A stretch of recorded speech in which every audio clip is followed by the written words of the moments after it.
These are live images that are coming in from 7 Lok Kalyan Marg residence of Prime Minister Narendra Modi, specially decked in Indian and Russian colors. The Prime Minister received the Russian President at his official residence, the 7 Lok Kalyan Marg. So not only is this pathway draped in the Indian tricolor and the Russian flag, but also the lights that you notice, the Indian flag and the Russian flag. The two very comfortable together. Preeti, both of them, the Indian Prime Minister and the Russian President, they've been friends for a very long time and they're very, very comfortable with each other. You know, the history stands testimony to that, Gaurav, you know, because it's not just coming together of two leaders who are fairly very, very comfortable with each other.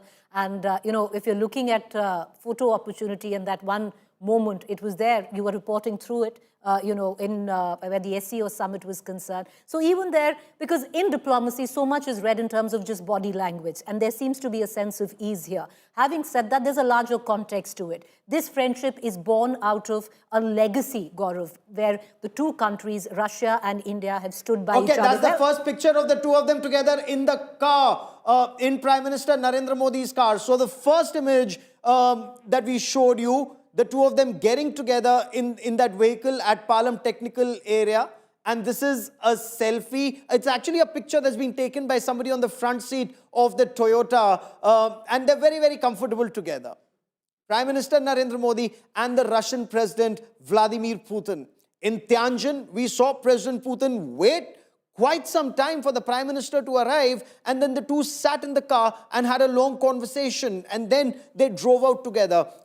India Today's Geeta Mohan and Anjana Om Kashyap put that question to President Putin, and in about 50 minutes from now, you'll hear the answer. He explains why he waited for Prime Minister Narendra Modi, why they spoke in the car, and how they traveled together to that destination. Let me also tell you, Kremlin has just reported that they were pleasantly surprised to see Prime Minister Narendra Modi at the airport to receive President Putin. They're expected India's External Affairs Minister, Dr. S. Jaishankar, to receive the Russian President. But Prime Minister Narendra Modi was there to receive him, and they traveled together in the Prime Minister's car. The signal to the world is ye dosti hum nahi chhodenge. Kitna bhi pressure dunya bana le. Sandeep, the world may want to mount a lot of pressure on India, impose an additional 25% tariffs, but then ye dosti hum nahi todenge. That's the signal that goes out from New Delhi tonight. Absolutely, Gaurav. And just look at that photograph. Look at that bonhomie. Look at that camaraderie. It's like, Jay and Viru literally from Sholay. And, that is the kind of bonhomie, the chemistry that these two leaders share. And Gaurav, very importantly, today is Navy Day.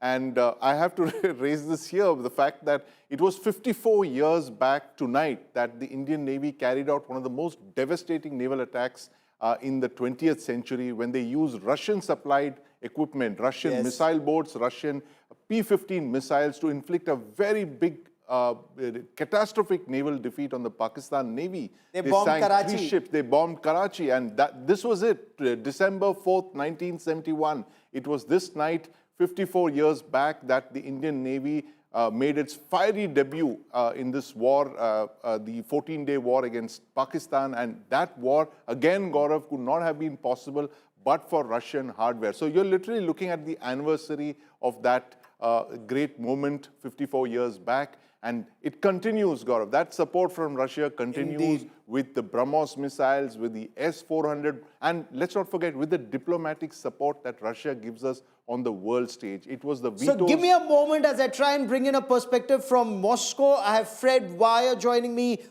from Moscow. Fred, welcome. How is Moscow viewing this? We're getting opinion from the world, but I would want to understand from you, sir, how is Moscow viewing President Putin's visit to India?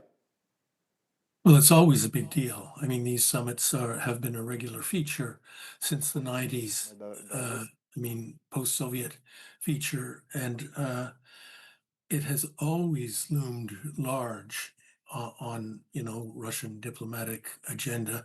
That relationship is solid, and you've had a lot of people on talking about that.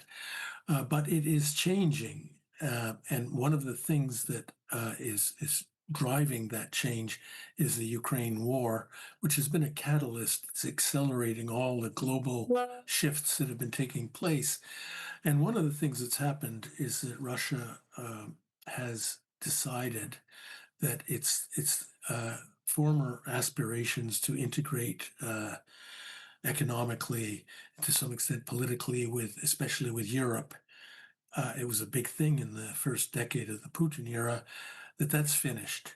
The experience that Russia has had, especially with Europe, and it goes on to this moment, has put Russia off Europe and also severed its economic links with it. So Putin comes to India with a whole new perspective about Russia's future. The war is winding to a close, and he is looking beyond that to the shape of a global order, Russia's place in it, and who its friends will be. And it's not a surprise that top of the agenda is India. This is, I mean, all the good reasons. India's dynamic economy, its long-term friendship and understanding of Russia, all these things. But there are also a host of untapped potential in the economic sphere that, for all you can say about the great relationship the two countries have had, Mentioned the economic ties untapped haven't taken potential of off. economic relationship, because so far there's been a lot on defense, there's been a lot on energy, but on trade, on people to people, on business. This visit of President Putin makes that effort